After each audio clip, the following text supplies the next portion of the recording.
Olá pessoal, tudo bem? Vamos ver como utilizar modelos de dashboard web como templates, tá? Utilizando templates já prontos aqui do MyBI. Para isso, a gente vem aqui em criar aplicativo do tipo dashboard web. Então eu vou criar aqui um nome de um aplicativo qualquer, tá? Então eu vou colocar aqui, ó, meu dashboard. Vou clicar no botão continuar. Nessa hora é perguntado para a gente se a gente deseja ou criar um projeto em branco ou escolher um template. Então a gente vai vir aqui escolher um template. Eu escolho o template que eu quero utilizar, no caso vou utilizar esse vendas, clico no botão criar, o sistema vai trazer a gente aqui para a tela de conexão. Nesse momento, ou a gente faz uma conexão de dados, ou se já existe uma conexão de dados pronta que a gente vai utilizar nesse projeto, a gente não precisa criar a conexão. A gente pode voltar nessa tela também posteriormente, mas se a gente estiver aqui sem nenhuma conexão, já é a hora de criar aqui uma conexão de dados. Então, no meu caso, já tem a conexão que eu vou utilizar. Eu vou clicar no botão aqui e continuar configurações do dashboard. O sistema vai carregar para a gente o projeto do modelo, né, o template que a gente escolheu. Nesse caso, ele carrega de acordo com uma tabela que a gente já manda aqui no MyBI e é uma conexão do tipo Access, tá? Então, ele está conectado aqui num banco de exemplo nosso, com dados fake, num banco Access. Então, aqui ele trouxe, ó, uma abinha ali de resumo de vendas, trouxe tudo preenchido para a gente, o modelo aqui de imagem de fundo, botões, cor de botões, logotipo da empresa. Aqui, se a gente clicar em abrir aba, a gente vai ter as outras abas também. Qual que é o próximo passo agora, pessoal? A gente precisa alterar, além de alterar o logotipo aqui, né? Então, nesse caso do logotipo, a gente vem aqui em título e altera, coloca o nosso logotipo aqui no lugar desse que está ali Company Name. Após isso, a gente vai alterar a fonte de dados. Primeiro eu vou vir aqui, ó, adicionar, e vou criar uma nova fonte de dados, ó, criar fonte de dados. Vou criar aqui uma conexão de banco de dados, tá? E vou criar essa conexão aqui do tipo SQLite. E aqui, ó, eu vou executar aqui para selecionar uma tabela que eu tenho. Então imagina que aqui nesse passo, pessoal, vocês estão conectando aí no banco de dados de vocês, fazendo um select aqui de uma view, de uma procedure, ou um select comum mesmo. Então, nesse caso, eu selecionei aqui uma tabela minha e eu trouxe campo a campo aqui, tá? Aqui, nesse caso, eu não estou trazendo o asterisco. Então, eu não estou trazendo aqui um select asterisco from, porque eu preciso do nome dos campos para eu poder renomear. Então, eu vou dar um finalizar, adicionar.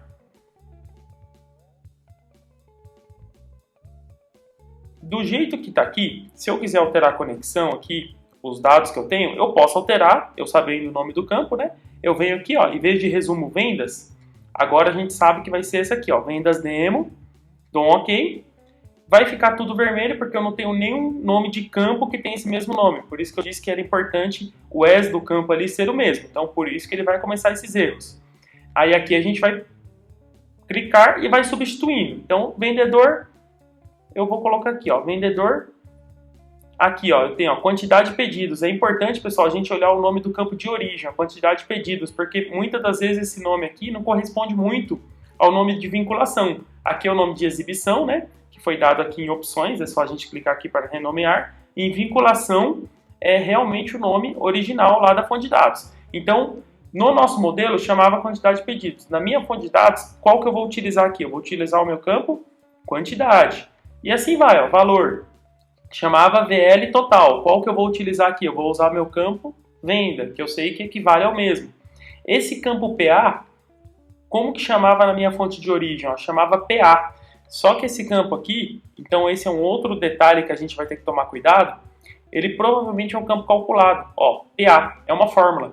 Eu não tenho essa fórmula aqui, ó, criada nesse data source. Então, como eu criei um novo data source, eu vou precisar criar essa fórmula também. Então, eu vou precisar vir aqui, ó, PA, e essa fórmula ela divide a quantidade aqui, né, pela quantidade de pedidos. Então eu vou dar um Ctrl C aqui e vamos ver, esse quantidade de pedidos aqui, pessoal, também é um campo calculado. Então a gente vai ter que criar dois campos calculados. Primeiro eu vou criar o PA. Então eu vou vir aqui, vou criar o campo PA. Aqui a gente vai pôr que é do tipo decimal. Eu vou criar com o mesmo nome, porque ele já vai vincular automaticamente, tá? Então aqui quantidade, no caso, é o meu campo da minha fonte de dados agora, ó, que é a quantidade com Q maiúsculo. Então é importante aqui o case sensitive. E quantidade de pedidos eu não tenho ainda porque é uma fórmula que eu vou criar. Então Criei primeiro aqui o PA, certinho. Agora eu vou voltar na minha outra fonte aqui e quantidade de pedidos, ó. Vou clicar aqui no lápis para ver como que ele está fazendo isso, ó. Ele está contando o count distinct aqui pelo número do pedido. Então eu vou fazer da mesma forma, tá? Venho aqui na minha vendas demo. Então simplesmente é um count que é do tipo integer aqui. E aqui ele chamou de quantidade pedidos. Vou colocar o mesmo nome. E aqui ele usou o número para contar. Então nesse caso meu, eu não tenho número, eu tenho um campo ID aqui. Então eu vou contar aqui distinto o ID do pedido e vai dar certo também, tá? Então criei as duas fórmulas aqui. Ó, quantidade de pedidos e PA. Deixa eu só ver se o nome está igual, quantidade de pedidos. Então agora se eu voltar aqui, vou continuar colocando meus campos aqui. Então o PA, ó, vocês podem observar que ele nem ficou vermelho mais, ó, já funcionou, porque eu criei a fórmula. O outro campo aqui que eu tenho, que é o TKM, ele também é uma fórmula, então eu vou fazer a mesma coisa. Aí a gente tem um outro campo aqui que é o VL desconto rateio. Eu não sei se esse é uma fórmula ou não, então eu vou olhar aqui no data source de origem, tá? Desconto rateio, não, é um campo de desconto. Então pode acontecer que vocês têm um campo aqui que vocês não querem utilizar. Então nem sempre o dashboard de modelo aqui, a gente precisa seguir a risca aqui. No meu caso, eu não tenho um campo de desconto aqui, creio eu. Tá? Eu não tenho um campo de desconto. Porém, eu posso utilizar um outro campo no local ou simplesmente excluir esse campo. No meu caso aqui, o que eu vou fazer, pessoal? Eu vou utilizar um outro campo. Eu vou colocar aqui o meu custo, tá? Então, eu vou colocar meu custo aqui. Em vez de eu ver o desconto, eu quero ver o custo. Venho aqui nas opções, ó. Mudo aqui o título para custo. E agora, para terminar aqui, eu tenho um percentual aqui, né? Como que é calculado esse percentual? Ó? Ele está vinculado ao VL total. Então, aqui não é VL total mais, eu vou renomear para o meu campo venda. Prontinho, pessoal. Agora tem um outro detalhe aqui, que é o seguinte. Se a gente vier aqui, ó, tem filtros. Então, nem sempre vai ter filtros, mas nesse caso específico aqui, a gente tem um filtro do campo situação. Então esse campo aqui ele veio com um filtro onde a situação tem que ser E ou a situação tem que ser O. Nesse caso nosso aqui, vamos levar em conta que eu já esteja vindo com uma query tratada a situação, né? Ou, se vocês quiserem, altera aqui, coloca um campo de status. Então eu poderia colocar qualquer campo aqui, né? Eu poderia arrastar um campo aqui para escondido de dimensões e aqui fazer um filtro normal, igual o filtro que a gente já costuma fazer. Nesse caso aqui eu vou apagar esse filtro. Aí, pessoal, para a gente vincular aqui nos demais componentes, a gente vai fazendo a mesma coisa. Por exemplo, eu quero alterar esse valor aqui, né?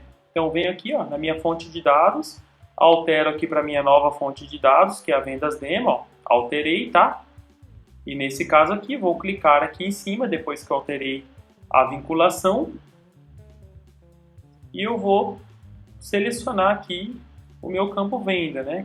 Que não é o VL total, nesse caso, esse campo aqui, ele já vai alterar o valor aqui pegando da nova fonte. Isso a gente vai fazer para todos os componentes que a gente tem aqui no dashboard. Depois que a gente fizer para todos os componentes, a gente vem aqui e exclui esse resumo vendas, deixando somente a nossa nova fonte. Uma outra forma de fazer isso também seria não criar essa fonte de dados, vir aqui, alterar a conexão, né, para a nossa conexão real, e alterar essa query aqui diretamente, tá? Então ele já iria estar vinculado, né? E a gente só renomeia aqui, coloca o as com o nome do campo. Então, por exemplo, se na nossa base o campo chama vendedor, e aqui a gente sabe que é nome vendedor que a gente está usando, então se na nossa base ele chama assim, ó, vendedor, a gente teria que fazer um as aqui, nome vendedor, para quando a gente finalizar, ele já vincular esse nome. Não é obrigatório fazer isso. Se não fizer, a gente vai precisar somente vincular o campo. Ele já vai estar vinculado aqui à fonte de dados, né? Aqui embaixo ele já vai estar vinculado à fonte, que a gente vai alterar na mesma fonte de dados. Porém, se o nome não for igual, a gente precisa clicar em cada quadradinho e arrastar ele novamente. Certo? Obrigado, pessoal, e até a próxima.